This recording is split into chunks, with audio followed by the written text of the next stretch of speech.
I'm gonna share with you 10 business mistakes that I see commercial filmmakers and production agency owners make. If you're like me and want to grow your video business without leaving money on the table, this video is for you. Keep watching, and at the end I will share with you my personal biggest business mistake that cost me tens of thousands of dollars in lost revenue. Let's roll.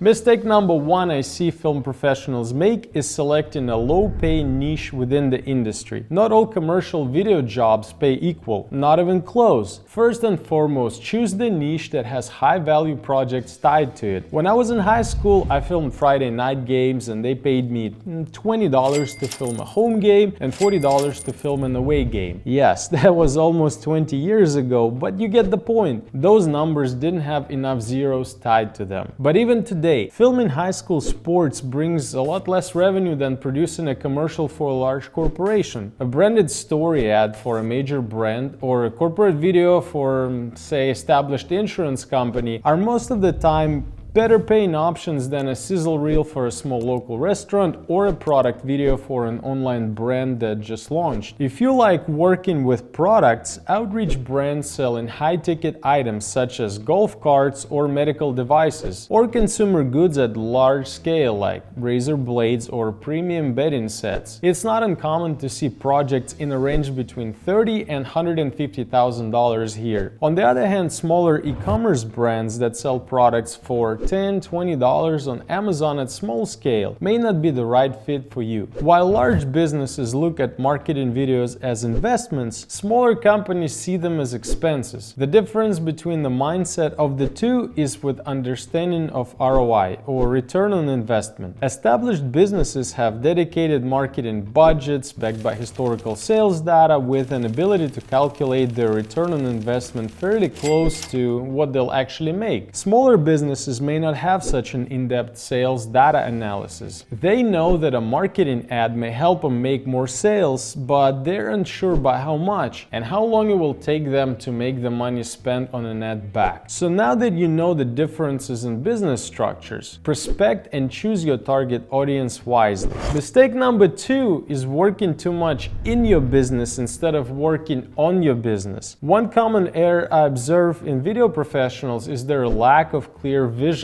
or business strategy. Don't be just a tech, be a business leader. As a business owner myself, I understand the challenges with wearing multiple hats, that of entrepreneur, manager, and technician. As entrepreneur, you bring vision and energy. As a manager, you turn this vision into actionable plans, and as a tech, you execute these plans. Many in video industry focus solely on the technical aspects such as shooting and editing, neglecting managerial and entrepreneurial skills, and this slows business growth. Unlike technicians who concentrate on the present, entrepreneurs envision future and align current actions with that vision. For sustainable business growth, it's important to step back from daily operations time to time and focus on strategic development. Growth in business hinges on quantification, because what can be measured can be managed and improved. Setting SMART goals is key. SMART is an acronym standing for specific, measurable, achievable, relevant, and time-bound. As an accurately designed map, a SMART goal will help you gain clarity in your business journey and reach the planned destination. A clear vision will provide a compelling reason for working, and a strong why to help you stay motivated and endure the tough times. Complacency can be a pitfall. Even when you're doing well financially, it's important to remember your long-term goals. Avoid distractions that don't align with your objectives and learn to say no to projects that don't add value to your business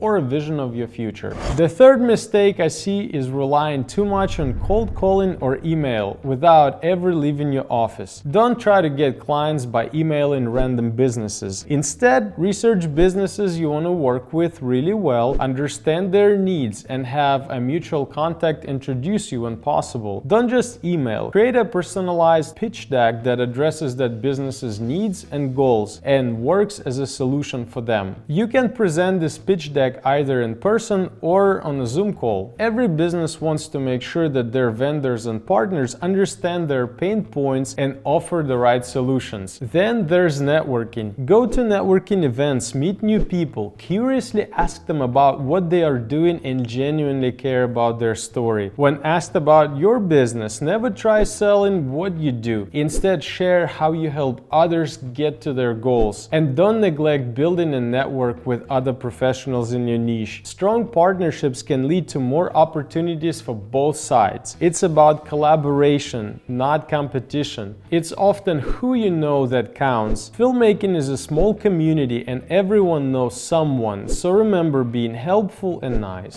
Moving on to mistake number 4, which is trying to do everything yourself. While it's tempting to believe sometimes that there's no one who can handle the task better than you, it's not always the case. What helped me overcome this way of thinking was identifying repetitive tasks that didn't require my creative input for the most part, like bookkeeping, project management, optimizing ads, etc. If someone can do the task 70% of what you can, I'll let them do it and coach until they have a breakthrough and start doing it even better than me. I learned to outsource and delegate tasks early on in my business to provide for an opportunity to do more creative work and more of the business tasks that moved the needle for my business. Some of the popular sites I've used for outsourcing tasks are Fiverr and Upwork. You can also look for outsource help in other countries such as Philippines or Ukraine, where I'm originally from. Mistake number 5 is the lack of effort with the creative strategy. We have to remember that for businesses, marketing videos are revenue drivers and problem solvers, so we need to keep that in mind when discussing projects on discovery calls. Some businesses do have internal marketing departments who study the market, prepare the video strategy, and write out the list of video and photo assets that they need to kickstart that strategy. They may even write their own scripts and put together storyboards. Then they hire you to purely execute their vision, and that's okay. I recently worked with a major electronics brand that sent us the storyboards and all other materials and just asked to follow that to a T, which we did and got paid handsomely. Some brands may come up with their ideas, but if you feel like your experience allows you to add value to their idea, don't hesitate and recommend them an idea that will help them stand out on the marketplace. It may be tempting to simply look up a similar product, add and copy that almost shot by shot, but don't settle for easy. Instead, dig into the brand strategy and goals and create a marketing video that will help them get to the next level. Moving on to mistake number 6, which is lack of preparation that leads to cutting corners throughout the production process and an outcome that will frustrate the client and your portfolio. Commercials are short, so besides an interesting script, they must have an eye-catching visuals. In my experience, locations can make or break a marketing video. Finding a visually appealing location and doing the scouting is definitely a requirement. Once you find the location you think is a great fit, go there in person, preferably with a DP or a gaffer and the director, to see if the planned blocking will work out. Director of photography or a gaffer will provide their input on lighting and creating a desired look. I'd always make sure to look for convenient outlets and check them for power, especially for outdoor shoots. I'd also make sure to take location photos so I could later send them to our client and the team. See what that location may be missing in terms of set design, and if necessary, get a set designer involved to complete the look, be it extra furniture, kitchenware, or other art pieces. Plan these in advance. Take care of your casting as soon as your script is finalized to make sure the actors fit in the part have enough lead time. While early on in your video business, you may choose to work with family members or co-workers who may not necessarily fit the part. You have to make it a point to reach out to local actors and models through social media. Ask them for their rates, reels, audition tapes, and headshots, and build portfolio you can present to your clients. Believe me, your clients will be impressed and your value as a video service provider will be elevated. Once you work with actors, ensure they'll agree to your proposed rates, sign image release forms, and provide an invoice with their payment information for your bookkeeping records. Mistake number 7 is a lack of discipline and time management, which leads to missing deadlines and unrealized or incomplete projects. projects. Overcoming creative blocks and self-doubt can be as simple as turning off your phone, stopping binge watching TV, and actually creating something, even if it's just a spec ad for a dream client. This not only builds your portfolio but also improves skills. There is a book, The 80-20 Principle by Richard Koch. This book explores the 80-20 rule, also known as the Pareto principle,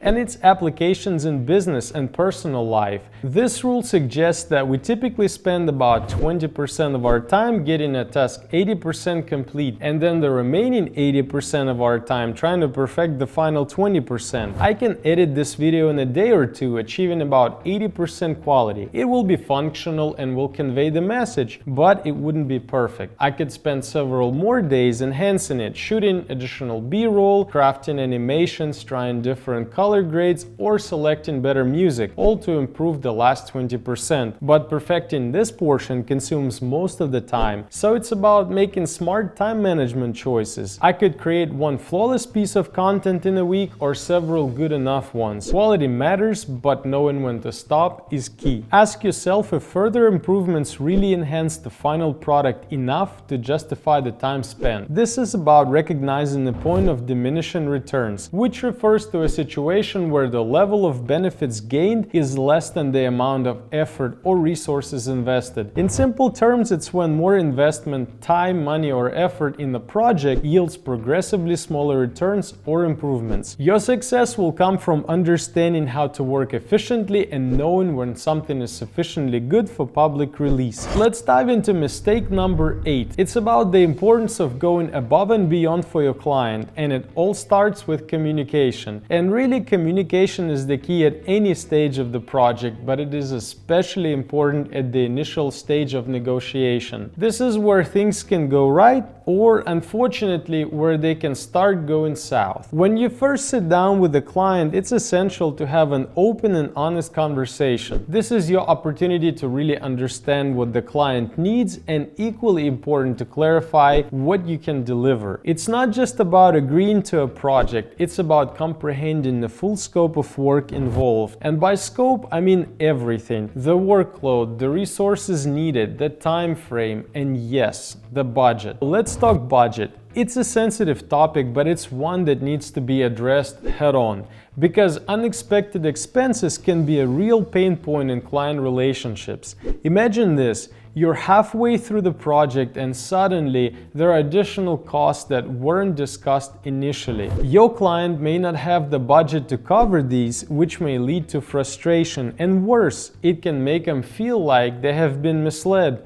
It's the dreaded bait and switch perception, and it's not where you want to be. A break in trust is something you really can't afford, especially when you're looking to build a long-term relationship with businesses. Your clients need to know that you're not only capable of doing the job, but also that you'll be transparent about what it entails, including potential challenges and costs. Here's where going above and beyond comes into play. It's not just about meeting expectations, it's about exceeding them. It's about showing your client that you're not only a service provider, but a partner who is invested in their success. This means being proactive, anticipating needs, and being ready to adapt as the project evolves. In the end, what you're aiming for is a relationship where your client feels valued, understood, and well taken care of. When they know they can rely on your expertise and also on your integrity and commitment, you're not just completing a project, you're creating a partnership that can lead to more opportunities in the future. So remember, clear communication from the get-go, understanding the full scope of the project, and being upfront about all aspects, especially the budget, are critical. That's the key to nurturing valuable long-term relationships in business. Mistake number 9 that I see creatives making is carelessness with their business assets. Recently, I've seen a post on social media made by a seasoned video production agency owner who went through a hard drive crash. His problem was that he had 16 ongoing video projects saved on that drive, worth over $70,000 to him, and no secondary backup, neither on the drive nor in the cloud. His take was that backing up large raw files off of Red Camera wasn't sustainable on a cloud drive. He made a follow-up post 2 weeks later that he tried every piece of software and best specialist specialist in digital media recovery to no avail.